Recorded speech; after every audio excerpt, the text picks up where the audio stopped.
99X. It's the Morning X, Barnes and Leslie. If you missed Mick Jagger on our little teeny little show, you can catch it on the podcast on demand. It's the Morning X with Barnes and Leslie podcast.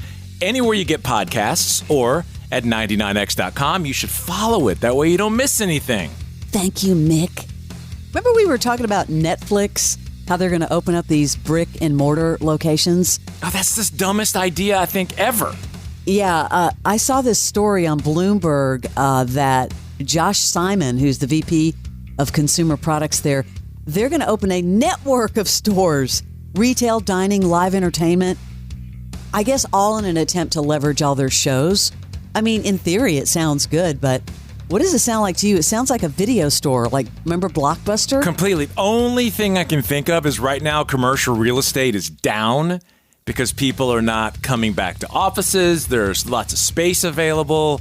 Maybe it's cheaper and they thought they'll make a play for it now, but still, it's a Blockbuster store again. I know. And I used to like walking into Blockbuster. That used to be a lot of fun. And Barnes, did you know that Blockbuster had a chance to buy Netflix, but they turned it down? We kind of make our pitch to them. We go, we think there is great synergy here.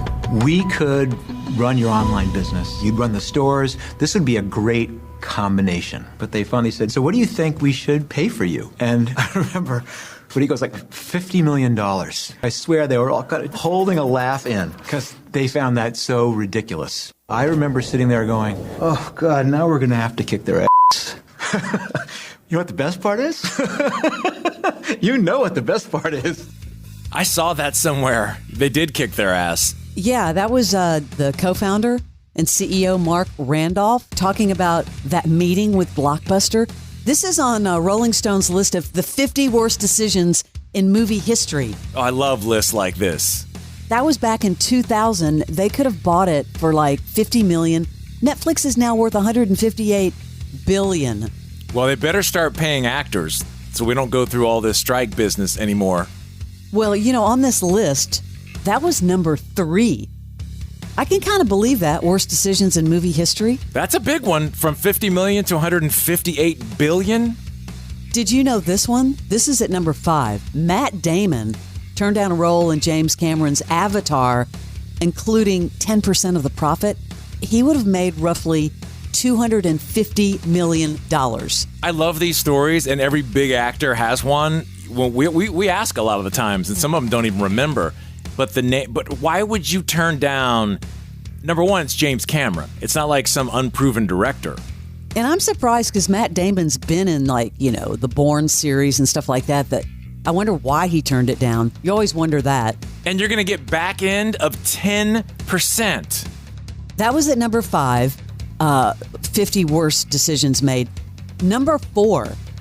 Remember this one? Jada, I love you. G.I. Jane 2, can't wait to see it. All right?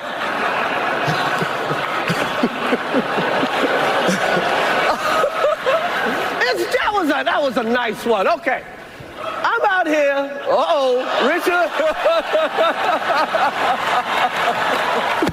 Oh, wow. Wow. Will Smith just smacked the shit out of me. Keep my wife's name out your mouth. Wow, dude. Yeah. It was a G.I. Jane joke. Keep my wife's name out your mouth. I'm going to, okay? Man, listen to that anger. Do you remember where you were when that happened? I was actually sitting on the couch watching, and I'm like, is this a bit? Is this like a skit? And I started texting people. I was convinced it was a bit. I was convinced. I'm surprised that he's made a comeback of sorts. I mean, Will Smith, he kind of went silent for what, like a year? Mm-hmm. And then they just were working on Bad Boys, 4 here in Atlanta and before the strikes. Believe it or not, Will Smith, not only at number 4 with that, and these are the 50 worst decisions in movie history. You don't remember us interviewing Will Smith in New York? I don't. You don't remember how large that posse was? Like 20 people or something. We were in a hotel room, sitting in there waiting for Will Smith, and this crew arrived that looked like it was like, you know, when they're walking up to a boxing match, like that many people surrounding him. And he was a big guy. Was already. he nice? He was very nice. He was just methodical. He came in, he did his thing, and he was out. But their whole world is they're getting so much press right now. Well, I was surprised that there were 2 Will Smiths on this list. Will Smith appearance on the list. He's also at number 49 for turning down The Matrix, which I didn't know about, into Django Unchained. The worst part, you know why he passed on The Matrix? To make this flop, Wild Wild West. Oh. You turned down The Matrix? That dude has had some career decisions. Then number 3 is that Blockbuster Netflix merger that might have happened. Number 2, this was surprising. Burt Reynolds turned down James Bond, The Godfather, Star Wars, Pretty Woman, and One Flew Over the Cuckoo's Nest. Don't you think that's pretty epic? They offered Burt Reynolds to be Bond? Yeah. Says he turned down Bond, The Godfather, which I'm surprised he was offered that, Star Wars, Pretty Woman, and One Flew Over the Cuckoo's Nest. That's hard to believe. I can't even picture Burt Reynolds as James Bond. On any of these. No, yeah, especially a Pretty Woman, I guess playing Richard Gere's role, not Julia Roberts. And then One Flew Over the Cuckoo's Nest without Jack. It's unbelievable. Now, the top spot I had never heard of before. Tell me if you had. 1956 movie The Conqueror. Not only did it star noted white guy John Wayne as the Asian warlord, Genghis Khan, they also filmed it at a nuclear testing site in Utah. I had heard that. 41% of the crew ended up getting cancer in the following decades. 21% died from it. Now, including John Wayne, there's no proof that they got cancer from working on this movie, but a lot of people suspected that they did. Man, that is considered one of the biggest movie tragedies, if all that is true, especially. But yeah, the talk of it, yes, the worst ever. Would you like to hear some bonehead decisions? Yes, please. I love these. Could do it. Let's do it all day, Fram. Keep it going. Yeah, this is Rolling Stone's list of the 50 worst decisions made in Hollywood. At number 15, I had heard this tragically. MGM got a teenage Judy Garland hooked on drugs so she could film The Wizard of Oz. 18-hour shooting days. I have read this. They gave her downers so she could sleep, and then they gave her amphetamines to wake her up. She became an addict and died at 47. Sound familiar? Elvis Presley. Same type of situation. That was a thing at that time. It's crazy that these people will just take the advice of all these, handlers. Yeah, no one there to help her. Number 21 on this list, Warren Beatty, who's been on the Morning X. Warren Beatty and Faye Dunaway are handed the wrong envelope while announcing the Best Picture. This one was a shocker. At the 2017 Oscars, if you forgot. I remember that. Do you have that audio? Yes, this was crazy. And the Academy Award for Best Picture. You're impossible. Come on. La La Land. Thank you. Thank you all. Thank you to the Academy. Thank you to... I'm sorry. No. There's a mistake. Moonlight, you guys won Best Picture. Moonlight won. This is not a joke. I'm afraid they read the wrong thing. This is not a joke. Moonlight has won Best Picture. Moonlight, Best Picture. I'm going to be really proud to hand this to my friends from Moonlight. Warren, what did you do?